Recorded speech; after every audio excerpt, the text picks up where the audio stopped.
Avant de démarrer, j'aimerais, sous votre permission, faire une petite présentation de l'association Workside, qui est une association pour le développement des cultures urbaines basée ici à Ouakam. Donc, acteurs de terrain et spécialistes des cultures urbaines, évoluant dans les différentes disciplines du hip-hop, les membres fondateurs de Workside se sont réunis pour constituer une association des cultures urbaines, nourrissant l'ambition de se développer comme une authentique interface culturelle.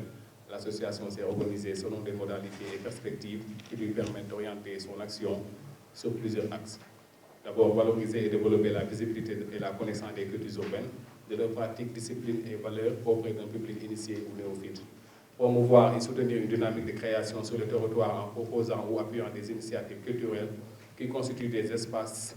d'expression pour les artistes, une offre culturelle élargie et accessible au public.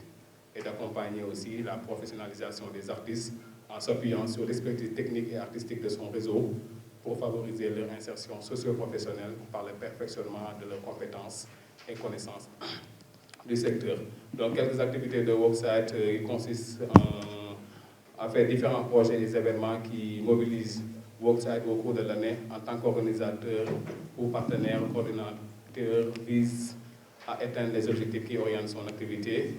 C'est de mutualiser des pratiques et connaissances techniques en développant son réseau de partenaires et adhérents sur le territoire régional, national et international. Initier et impulser ou coordonner ou accompagner des projets et des événements à portée sociale. Donc, en termes d'objectifs aussi, l'association a pour but de développer, fédérer, représenter et promouvoir la culture hip-hop et les cultures urbaines afin d'acquérir une visibilité sur le plan national, voire international. Notre champ d'intervention se décline dans les domaines de la musique, des arts graphiques, de la danse et des actions sociales. Fédérer aussi les acteurs motivés et volontaires liés à la culture hip-hop et aux cultures urbaines. Être une interface pour les acteurs des cultures urbaines face aux institutions et aux collectivités territoriales. Promouvoir l'image du hip-hop et des cultures urbaines dans le paysage culturel du Sénégal. Et enfin, soutenir les artistes et intervenants aussi, ayant un projet lié au hip-hop et aux cultures urbaines. Il y a aussi en termes d'objectifs le fait de favoriser la cohésion sociale par la pratique artistique dans les quartiers, mettre en place un dispositif qui puisse répondre le plus équitablement possible aux demandes de moyens exprimées par les artistes. Valoriser des jeunes artistes par l'intermédiaire d'échanges et de formations artistiques par le biais des partenaires. Donc c'était ça un peu la présentation de Workside. Grand Xuman suñu grand bu ñu yàgg seetaan yàgg topp leen ba tey yàlla defaat ñu gis leen ci beneen phase waat ngeen nekk ci beneen période boo xamante ne yéen a ngi wane leneen parce que évolution boo xamante ne yéen a ngi koy wax depuis lors mais tey aujourd'hui dañu invité woon fii Wakam Info ñëwoon constaté ne déficit d'information dafa bëri ci lu muy am fii nii à Wakam ba tax na même programme bi nii tey bu ngeen xoolee salle bi ni mu demee nii di ngeen xam ne communication bi war jàllul ni mu waree wala aussi nit ñi ñoo xamul biwu affaire bi tey nan la demee ba tax na on a 6 questions.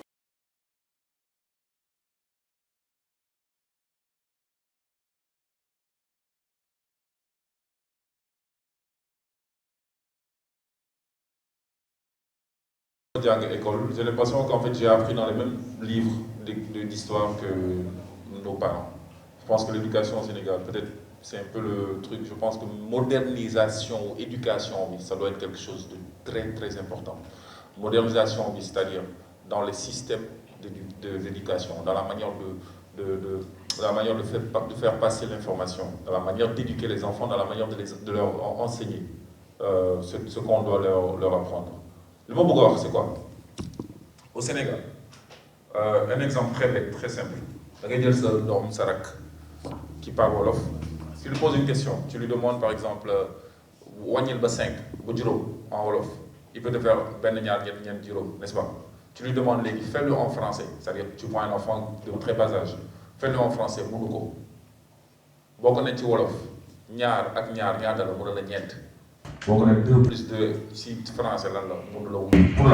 parce qu'on a favorisé l'éducation française, c'est normal. On n'a pas réussi à trouver un link, voilà, on n'a pas réussi à faire de sorte que sur l'éducation, éducation, la langue nationale, nous ferions une éducation pour nous jumeler avec l'éducation française. Une fois que on est français, il y a un problème. Lolo waral da ngay dem ba cité, tu vas à l'université du Sénégal, tu vois des élèves qui sont en master, qui sont en doctorat, qui ont du mal à aligner 3 phrases en français. Pour la bonne et simple raison que depuis qu'ils sont tout jeunes, ils ont toujours eu ce complexe. Donc on a un complexe de nous exprimer en français. Quand tu expliques une leçon d'histoire en France, en Wolof, à un enfant, et que tu réussis justement à faire de sorte que la langue que tu utilises soit sa langue maternelle, automatiquement, il comprend et que vous expliquer rapidement. Française, whatever. Donc moi je pense que si j'ai un point de vue, j'ai un avis par rapport à l'éducation qu'on a au Sénégal, c'est cela. Donc ça c'est très important. Toutes les matières, le français, les mathématiques, l'histoire-géographie, toutes les matières, on a un système ça doit pouvoir faire de sorte que sur nos langues nationales, il n'y a pas une tare, mais au contraire que ce soit un facteur pour développer le pays. Donc ça c'est un de mes points de vue par rapport à l'éducation. C'est vrai que c'est un sujet qui est tellement vaste que nous nous aussi débattre. Mais je pense que il faut qu'au fur et à mesure, nous réfléchir à comment arriver à cela. Et je pense que le rap réussit parfaitement ce genre de truc. L'année passée, j'ai rencontré une étudiante américaine au Sénégal, donc qui fait des études de thèse sur mon petite culture africaine. Et elle est venue au Sénégal pour le faire. Nous avons parlé de ça, elle a tout Wolof. Mu ne ma ne ko foo jàngee wolof mu ne États-Unis la jàngee benn partie bi te bu mu ñëwee fii xamoo obligé day làkk tout ça mais nee na day seetaan journal rappé ma ne ko si journal rappé nga bëgg a jàngee wolof mu ne non moom dina day déglu mais parce que bon malheureusement li ñuy wax ci français du forcément li ñuy wax ci wolof mais dina jéem a fortaatu donc ça veut dire que am na ñu bëri ñoo xamante ne à partir du mois bi wolof bi commencé di jàllale information yi si la ñu bëri comprendre l'importance bi. Bu njëkkoon même animation ki njëkk a wax fii animation wolof à 100% ci émission bi je pense que c'était DJ Kolos avant DJ Kolos gars yëpp dañ doon jéem a animé comme ay américains yu wax wala comme ay français wala et cetera DJ Kolos moom moo ñëw kase affaire boobu commencé di làkk ay wolof di làkk ay affaire donc ce qui veut dire que langue wolof bi dafa dem ba redynamiser ay affaire yu bëri donc je pense que bu ñu ko gënee dugal wala langue nationale yi boobu suñ ko gënee dugal ci éducation bi dina am beneen impact. La première question. Deuxième question, c'était par rapport à musique pour l'éveil de conscience. Influence yi nga xamante ne internet bi ak télé bi am nañ ko ci jeunesse bi. Est-ce que musique bi comme facteur boo xamante ne dafay éduquer. sóor na jeunesse boobu nga xamante ne parce que des fois nga taal sa télé. nga gis ci loo xamante ne dafay yàq éducation. donc bu ngeen di def seen message yi yéen a ngi sóor maanaam parce que tendance dafay am toujours entre éducateur bi ak merci bi nga xamante ne dafay yàq tout le temps quoi foofu lañ doon laajee est-ce que yéen si seen i message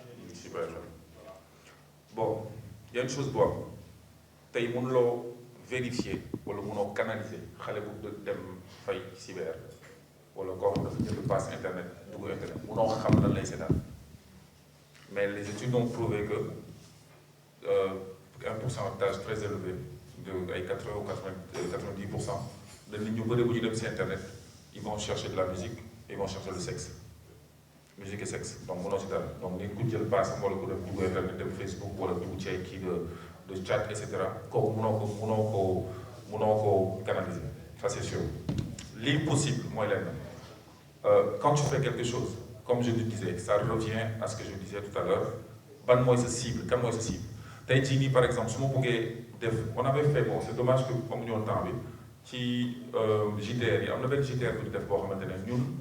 mën a kii defuñu ko dañuy juste invité ci biir c'est un JTR qu'on a fait pour la santé de reproduction des jeunes dañoo jël ay jeunes yoo xamante ne ay élèves lañ yoo xamante ne waa benn ONG bu tudd RAES moo leen invité moo leen jël jox leen formation en santé de reproduction des jeunes et en plaidoyer maanaam dañ leen ñëw former leen tàggat leen pendant des jours sur lan la ñu war a xam nan la ñuy xamee par exemple boo dee jeune da nekk école nan ngay protéger sa bopp pour bañ yenn feebar yi dal la xale yi nga xamante ne ay bas âge la ñuy tomber enceinte et cetera yenn détails yoo xamante ne malheureusement bu njëkkoon dañoo amoon ay écofemmes et cetera mais léegi da ngay xam ne xale yu bëri teelu ñoo duñu xam yenn danger yi nekk ci reproduction wala maanaam ci rapport sexuel surtout des rapports sexuels non protégés et des rapports sexuels à très bas âge exemple laa lay jox quand ils nous ont vu pour ñu def JTR boobu on leur a dit li gën mooy dañu jël ay xale ay jeunes yoo xamante ne dañoo def formation bi ñu waxtaan ak ñoom si seen bopp ñu def JTR bi donc dañoo ñëw former booy yi ñoom jàngoon nañu la ñu jàng la ñu jël def ko en musique ñu def ko JTR ñoom ñoo ko présenté seen bopp sol seen costume seen cravate ñun ñaar on était juste des invités mais ñun ñoo chapeauté programme bi yëpp donc ça veut dire que booy def dara foog nga xam médium bi ngay utiliser foog nga xam langage bi ngay utiliser pour nga mun a wax ak yenn jeunes yi tey jii nii su ma fekkente ne bëgg a def benn texte pour xale yu ndaw a ndaw yi nekk au CM2 wala nekk CM1 ma bëgg a def benn morceau boo xamante ne dama leen woo dama bëgg a wax ak ñoom su ma utiliser langage bu compliqué bu bopp du ñu xam su ma utiliser benn code yi may utiliser c'est important pour ma xam ndax ñii li may wax dina leen mën a toucher ou pas c'est la même chose on fait de la musique pas forcément on n'est pas des professeurs on n'est pas des prêcheurs on n'est pas des pasteurs on est des musiciens avant tout donc on fait de la musique donc suñu musique suñuy inspiration ak suñuy source de motivation mën nañu par exemple tey jii mais ok soo xoolee JTR bi jàll tey on a parlé de choses yoo xamante ne tey jii nii tu dis MEDEF am na ay jeunes yoo xamante ne xamuñu luy MEDEF Youssou Ndour dem na MEDEF lan mooy MEDEF ci biir li texte bi tu entends Keyti ne MEDEF mooy maanaam kuréel bi ëmb patronat ñëpp ñiy diriger France mooy patron yi xam nga c'est benn phrase la tu dis benn information bu importante et cetera et cetera et cetera donc si tu veux ce qui se passe c'est que li ñuy def ci musique li nga xamante ne moom moo ñuy yitteel on ne peut pas passer notre temps à donner des leçons on ne peut pas passer notre temps à rabâcher les mêmes choses mais au fur et à mesure selon termes yi ñu utiliser selon problème yi am jamono ji yaa ngi dégg problème mu hijab par exemple problème mu Boko Haram ci yenn dëkk yi le fait que ñuy xaw a am guerre ñi am ak islamiste si on écrit on va essayer de penser à nan la ñu mën a utiliser formuler ay phrases yoo xamante ne dina mën a interpeller nit ñi donc on ne peut pas comme je disais on peut pas être des gens ñoo xamante dañuy leen nit ñi par la force il faut ngeen déglu li ñuy def mais on essaie d'utiliser une musique boo xamante ne dina mën a intéresser léegi nag est-ce que notre musique influence les gens positivement ou négativement je pense que JTR bi en tout cas mi ngi jouer benn rôle ci côté boobu parce qu'on essaie de donner de l'information par rapport à li ñuy seetaan ci télé bi li ñuy seetaan ci yeneen chaînes yi mais il faut peut-être moi may 20 wala 30 types de JTR comme ñun pour mun a affaire bi gën a yaatu donc je sais pas si ça répond à votre question mais question bi mu posé noonu laa ko comprendre mais bon sànq man sama point de vue mooy quand on dit éducation il faut aussi qu'on voit au-delà de l'aspect formel parce que tey jii nii boo jëlee benn wayu mbalax nga jël benn wayu mbalax mu ne la jigéen boo ko yoree yërëm ko ormal ko suturaal ko alxuraan da la koy jàngal n'est-ce pas lépp dégg-dégg la rek nga jël reggae benn Luciano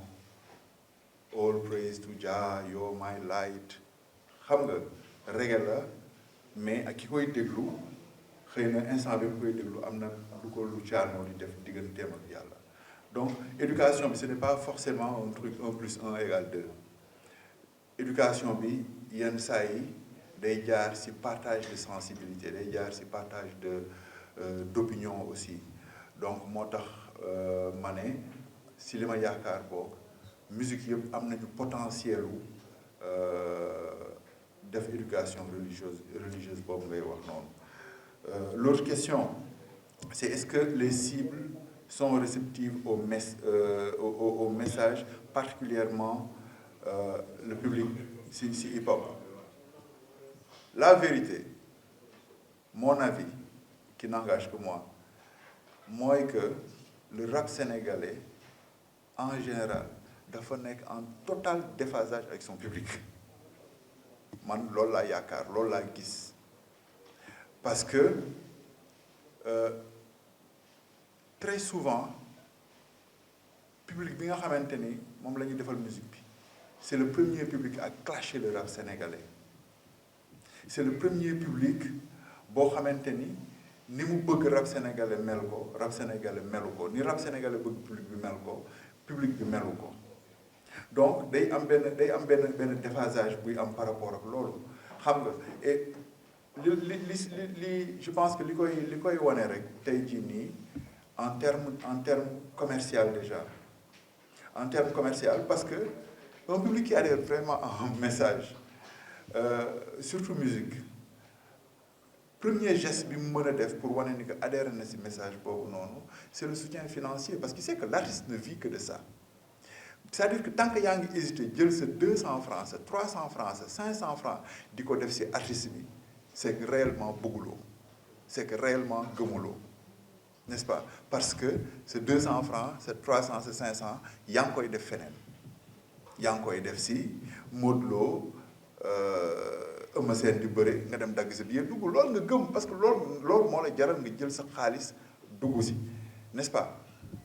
je ne dis pas forcément que c'est la faute du public des fois aussi day nekk ci faute artistes yi bi ñuy def